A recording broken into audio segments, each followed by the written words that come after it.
Hey everyone, Scott here with another Dragon Ball Fusion World replay video for you. In this video again I'm playing Gohan, but this time we're against the yellow starter deck Frieza. In terms of the opening hand here, I felt this was a good hand to keep. It has like a turn 1 play, we have our ramp, and we have the Goku, which is really important once we've awakened, and then we have this Gohan that we don't mind charging turn 1. It also gives us access to the secret rare, which is something that we can't really dig for with the Gohan. One drop costs a bit too much, so just having this card in our opening hand, we definitely have access to it in this game if we need it. These early turns are pretty straightforward, just attacking back and forth and drawing a few cards. Get the Paragus off of the Gohan. There is some consideration that maybe you hold this for a later turn rather than playing it immediately turn 2, which is what I end up doing in this game, especially if my opponent tries to keep me on 5 life. Having the self-awakening in hand might have been better, but in this game I just did go ahead, play it down turn 2 just so I'm not doing nothing, and I take the life, get another Goku. Attack in on my opponent's leader. Again, maybe I should have held this back in case they, like I say here, attack into it rather than attack into my leader. Although we'll see here, I believe they play the 2-drop that can switch. Yeah, they play this guy, which can switch something 3 or less to rest mode, so even if I had held this back, they probably just would have played this. Attack it with their leader either way. So go ahead here and charge the Destructive Strength. Just because we drew the second copy, tend not to use more than one in a single game. And we get lucky that we do draw a 1-cost card that we could play here just to use the 1 energy we had in active mode. And get into another Goku just to draw a few more cards.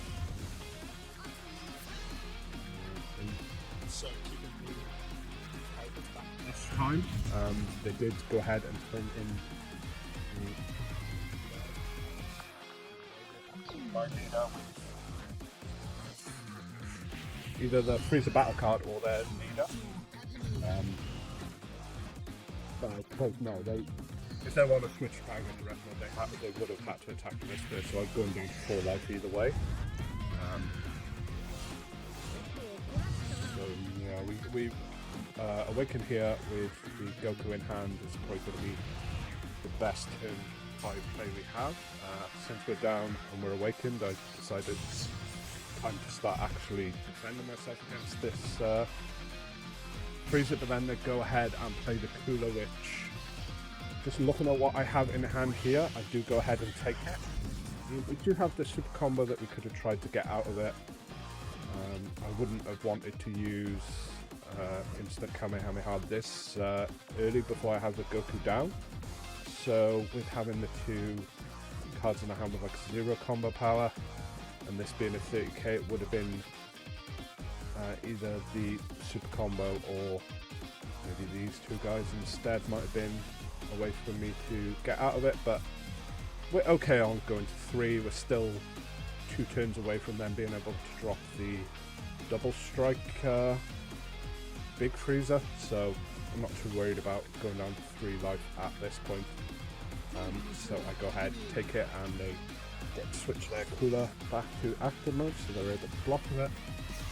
Go ahead and charge the Gohan 1-drop there rather than the Goku, simply because the Gohan, with the way its skill's worded, it can actually miss. You can look top 3 and not get anything to your hand. I am running 4 copies of the Android's Android 18 2-cost, as well as a couple of copies of the 17 and 18, and then you do also just have higher cost cards like super combos or the Broly or the secret rare Gohan. So just all things being considered, same amount of combo power, same cost, same power on board.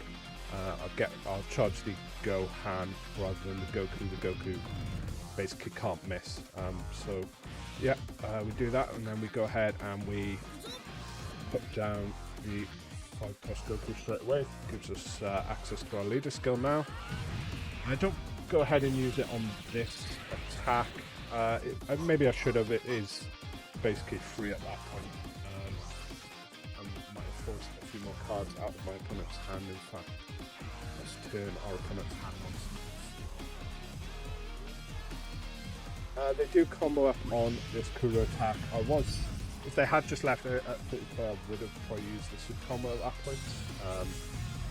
But they did combo up to the point that I decided better to just take it, especially because they are switching the Goku to rest mode, and I'd rather have the cards in hand to defend the Goku. If I just let the Goku die here to the 40k attack of this Frieza here, he still has his leader and this 2-drop that he'd be able to attack my leader with, and this guy being 25k is just easier to defend this against 2 additional attacks than my leader. Especially if I do let this go, I wouldn't really have access to the leader's skill. Or I mean, I would have access to it, but it wouldn't be advantageous for me to actually use it. So in this case, considering they've tapped out now, they've not got any more attacks than these 2 after the big guy. I'm going to go ahead and I'm going to be pretty aggressive comboing just to keep this guy on the board. So go ahead, use a super combo to get out of this one. They swing with their leader, they're going to have to combo. They only got to 25k, so I decided to get rid of one of the Gokus. There is a consideration that maybe I could combo with this second Goku, but just in case, I'd rather have this extra Goku that I can go into rather than just a 1-cost to draw a card. So I end up comboing both of those away. My opponent gets the 2 4-cost back into active mode. Looking at the board here, we're going into the turn where we have the 7 energy, and obviously we have the secret rare here that's going to combo everything on my opponent's side of the board. So yeah, that's going to be the play we make here. I don't think there's much consideration of anything else. This just gets the most pressure off my opponent's side of the board. Gives me a big guy that my opponent's going to struggle to kind of get rid of during their turn. Like, they can switch it to rest mode and try and attack into it, but that's going to take a lot. And this time I do decide to use the leader skill when I attack. Just put that extra bit of pressure on my opponent. It's giving him additional cards in hand he can try and use to push the game now. But I do want to try and get him down to where I can attack secret rare next turn. Since we're on the 5th turn where he can play the double strike guy, sitting on 2 life is the same as being on 1 life really, in terms of if I'm expecting him just to play this guy. And so I go ahead and I take the leader attack. I'm pretty sure I can defend myself even if he did go in on the big 5-cost guy, but I'm expecting to survive this turn and win next turn, probably with the secret rare, or maybe even the androids here, or big 8-cost Broly. So in the end, they don't play the 5-cost, they play the 4-cost. It's technically 5k bigger, and they do go all in on this attack now that I am down on 1 life. But I can defend myself against this just using the leader skill, instant Kamehameha, and literally all the cards in my hand with combo power. I am just about able to get out of it, so it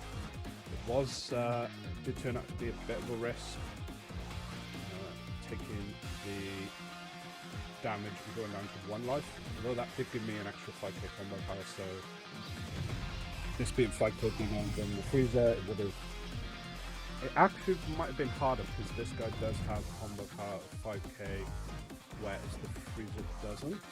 So actually, if he had played the double striker and comboed this, it would have got up to the same amount, but I would have had one less card in my hand. 5k less combo power, the tills. So I actually would have died if he'd played this. So taking a life was actually the correct choice in the end. And then I go ahead, I charge the Brody because I think, just looking at how common everything is, I'm assuming in the game that these cards don't have the combo power. He does have the 5k on board here. I was thinking there was a possibility, obviously during the game I wouldn't have been able to see what they are.